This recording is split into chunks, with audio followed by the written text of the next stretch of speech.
In the middle of the last century, photographer Tom Palumbo worked for some of the biggest fashion magazines in America. Along with the styles of the day, he pointed his lens at everyone from jazz legend Miles Davis to author Jack Kerouac and a young Mia Farrow. Some of these photographs went unseen for decades, but now his widow, award-winning author Patricia Bosworth, has published them in a brand new book. So this is all Tom's old stuff. Yeah, these are pictures of the actor's studios. Patricia Bosworth found her late husband's photographs in boxes scattered throughout their loft in New York's Hell's Kitchen. And these?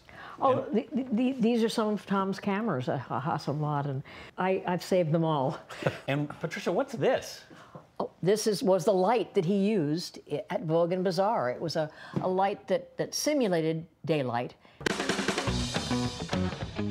In the 50s and 60s, first for Harper's Bazaar, then for Vogue, Tom Palumbo helped revolutionize fashion photography. I went through literally thousands and thousands of prints that were stashed away in these boxes. Was he a pretty good archivist? Did he keep? No, he was a terrible archivist. I'm still archiving. When you go around here, you'll see. Palumbo had long talked about making a book, but in 2008, a rare disease took him before he could get started. So you decided to do it in the end? In the end, I did. I was grieving after he died. You know, I loved him very much. I started looking at these pictures, and they brought back these gorgeous memories. Bosworth, a best-selling author of biographies of Montgomery Clift, Jane Fonda, and photographer Diane Arbus, began working on her late husband's story. Tom Palumbo, dreamer with 1,000 thrills, looks at his rediscovered photographs, many never in print before. Portraits of jazz legend Miles Davis, heiress Gloria Vanderbilt, actress Grace Kelly. And that's a rough print of Jane Fonda, one of her first fashion photographs, which Tom took at Vogue. This is Mia Farrow, again, a first. It was when she was in Peyton Place. She was 16. And this is Jack Kerouac, who Miles Davis had introduced him to. That was the connection. Yes. Palumbo shot advertisements and album covers. Johnny Mathis. The most frequent subject of Palumbo's lens was Anne St. Marie, one of the 50s most glamorous models. She had a mystery about her, Palumbo said. St. Marie became the photographer's muse and wife before Bosworth. Was it strange, in a way, putting a book together about, in effect, your predecessor? No, it really wasn't. I had no feeling of jealousy. I could never compete with her. She's drop-dead gorgeous, was one of the great models of all time. I appreciated and really admired the way they worked together, the way they collaborated on these amazing shoots. They created fantastic photographs, and I felt that they should be shown. Born in the Italian fishing village of Molfetta, Tommaso Palumbo came to America when he was just 12. Actually, he wanted to be a painter when he was very young. And then his father gave him a Brownie camera, and he was hooked on taking photographs. How did you and Tom first meet? Way in the early 50s, I was a model.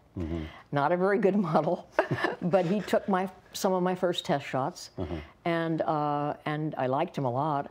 But of course, he was married, and I was otherwise engaged myself. You had a brief thing, though. We did have a brief thing, but that was very long ago. I mean, then we didn't see each other for like almost 20 years. Wow. Palumbo gave up photography to become an advertising executive. Bosworth left modeling for acting at first, appearing on Broadway and opposite Audrey Hepburn in the 1959 film The Nun Story. The grand silence doesn't matter for me. I'm not taking my vows. I'm leaving. In 1986, after both lost their spouses to cancer, they ran into each other again on the street. So we decided to have coffee together, and one thing led to another, and we moved into this very loft. What was your connection with him?